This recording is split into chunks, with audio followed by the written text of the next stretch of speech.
Okay, I know you came in here to talk about politics, but Ain't nobody got time for that. Ain't nobody got time for that. Ain't nobody got time. Ain't nobody got time. Ain't nobody got time for that. Ain't nobody got time for that. Ain't nobody got time for that.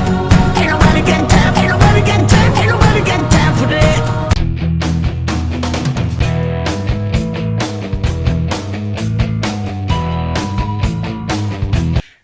imagine living your life backwards, in reverse, being born old but growing younger as you go.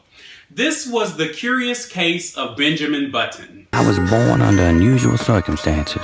Infirmity's not of a newborn, but of a man well in his 80s on his way to the grave. He's dying? Of old age. He looks just like my ex-husband. You are a different child. He's sick?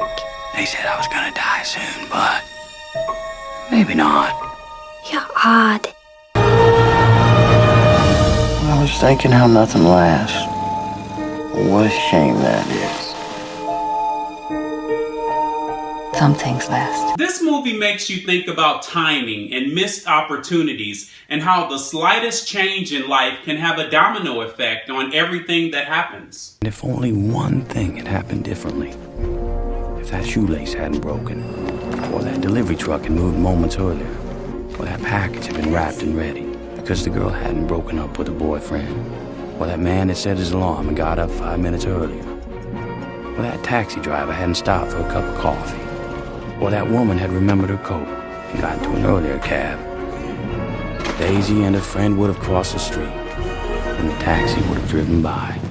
Now, none of us are living life in reverse, but I believe God has a way of setting up perfect timing for us. In my own life, He blessed me to bump into a woman in 1995 who was beautiful both inside and out.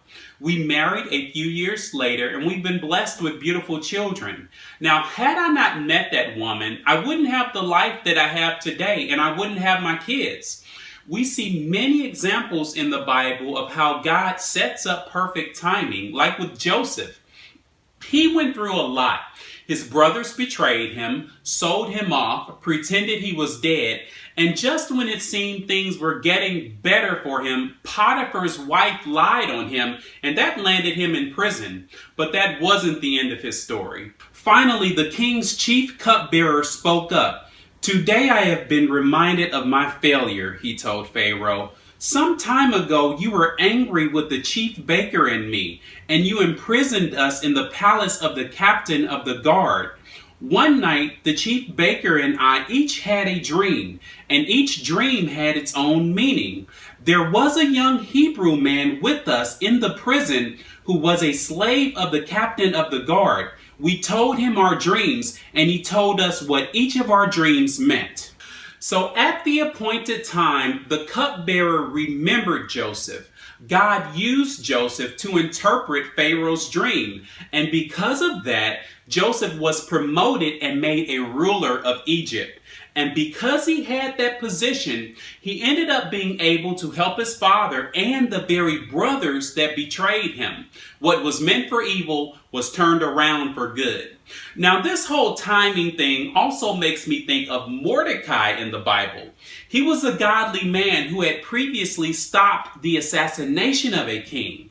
And an evil, prideful man named Haman worked under that king, and he was plotting the destruction of all the Jews, and he was going to try to have Haman hung to death. Just when Haman was ready to make all of these evil things happen, at just the right time, the king suddenly had insomnia. That night, the king had trouble sleeping, so he ordered an attendant to bring the book of the history of his reign so it could be read to him.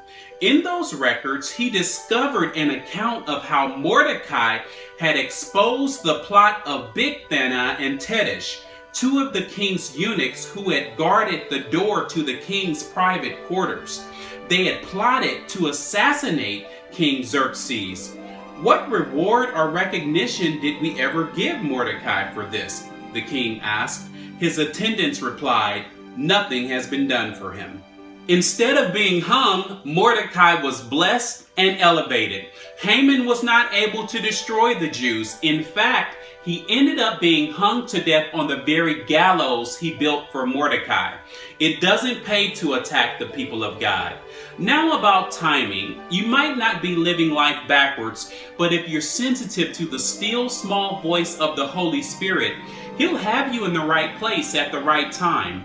Remember, He is able to do exceeding abundantly above and beyond all you can think or imagine, according to the power that works in you. By the grace of God, I'll see you next time.